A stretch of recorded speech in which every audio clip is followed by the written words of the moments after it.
This is day one of the beginning of what I hope to be weekly vlogs. Could be wrong. I bought a new camera and I feel that I'm a new person. Yeah, we will see how it goes. This is Monday.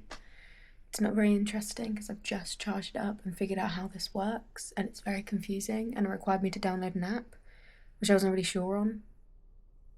I was like, why do I have to download an app for something? But I downloaded the app, and here we are.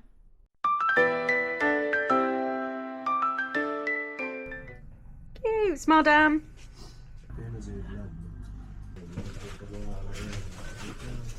I just thanked a guy on the bus for pressing the button for me so I could get off the bus, thinking, oh, what such a kind gesture, how considerate, only to then realise he was also getting off the same bus. So I really gave the impression that I was just like, oh my god, thank you for thinking of me, making it seem like the world revolves around me. What an idiot. He looked at me like, why are you thanking me? Reading A Language of Dragons by SF Williamson, which is a brand new, it's coming out in January. It's like a vaguely historical fantasy. I say vaguely because it's like inspired by, if that makes sense. So it's about a young girl who lives in a world where dragons and humans live in the same world, and not dragons in the way that they are in quite a lot of fantasy media where they're kind of more animalistic beasts, but actual like they're kind of more not humanoid, but they're anthropomorphic. And she is studying draconic languages, and she like accidentally causes a civil war when trying to stop her parents getting arrested for potentially being rebels, and ends up having to work for the government to help stop the civil war she kind of started.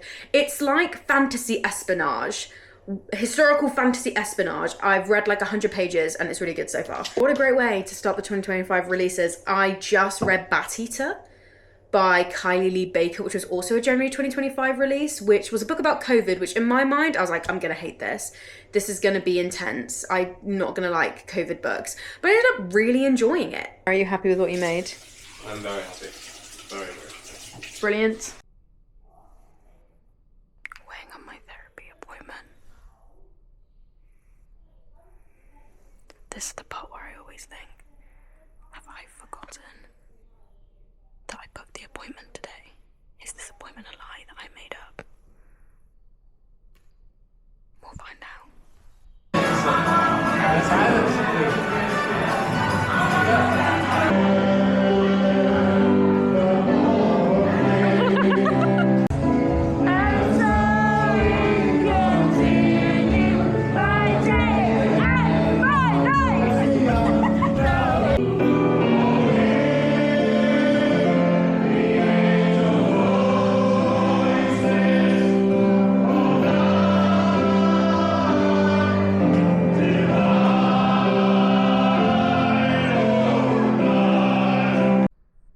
I just filmed my first like proper sit down YouTube video, which is kind of cool, about my favourite crime books from the year.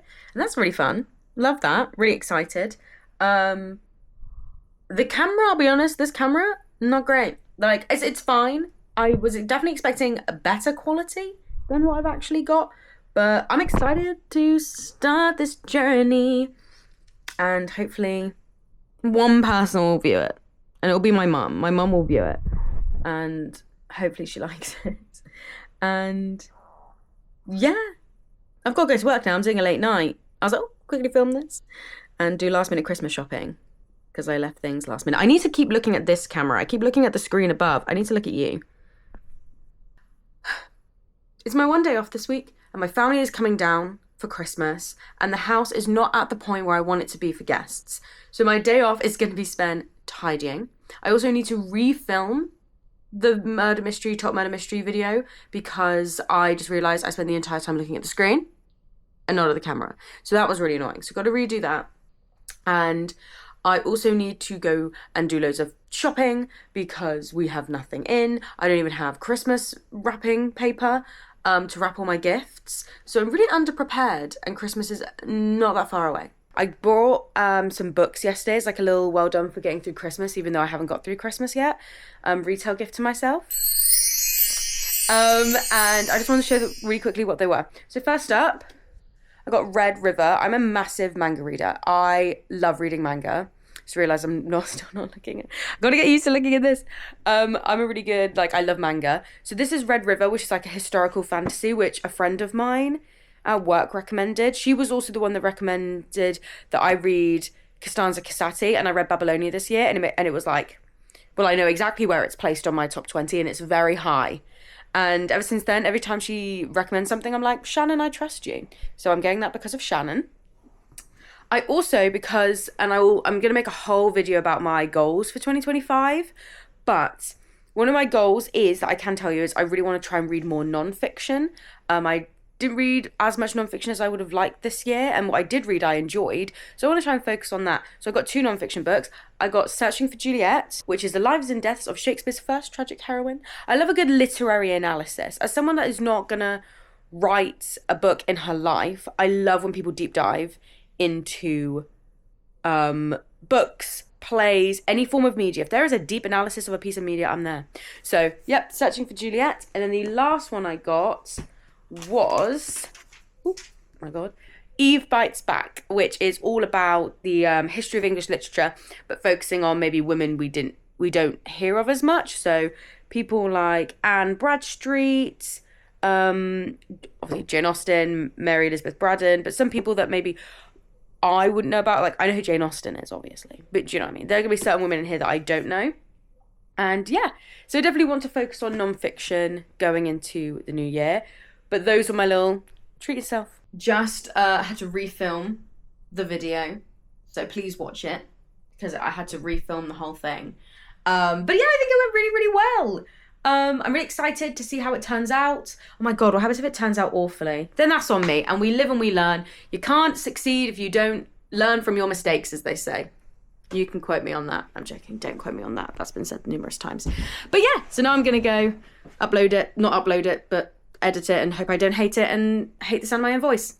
There is 100% a way to do these subtitles better than I am actually doing them, but today will be the day where I don't figure that out.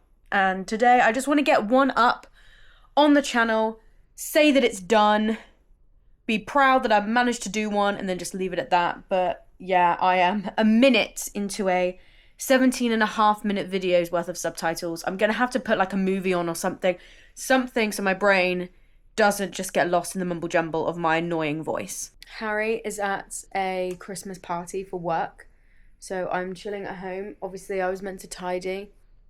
I haven't tidied at all.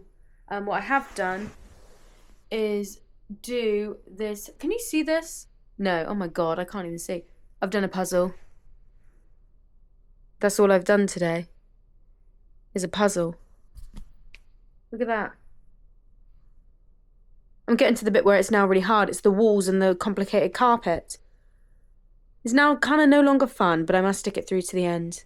Also, my first ever YouTube video went out. So I did my first ever kind of booktube that officially went out today. Top 5 murder mysteries. And that's a very weird experience. And I'm just waiting for 1 million people to subscribe and watch it and interact with it. That's what I'm waiting on. So, you know, it shouldn't take too long.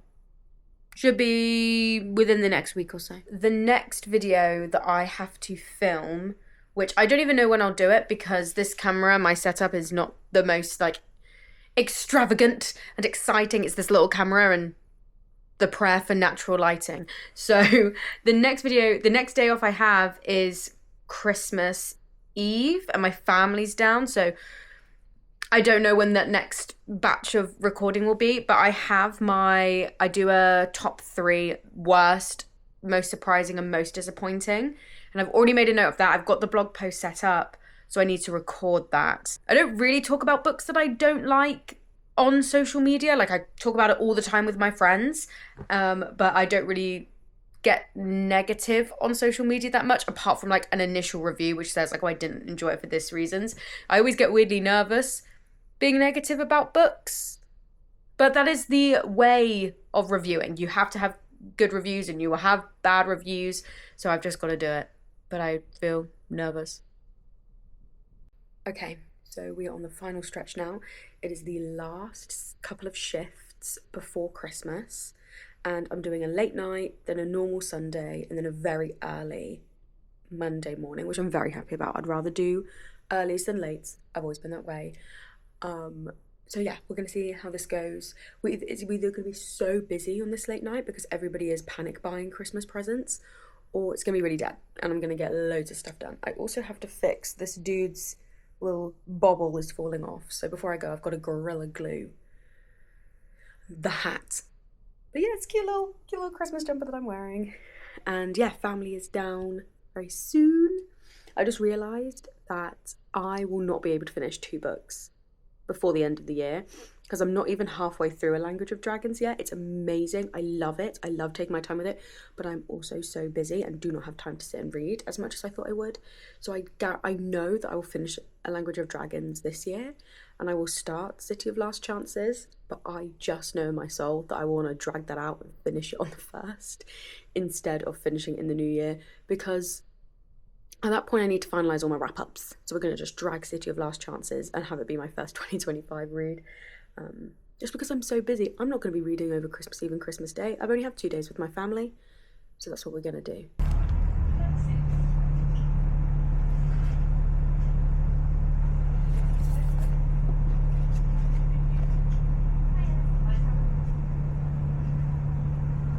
Yeah, No, I just picked up those bits and I didn't actually realise how big it was.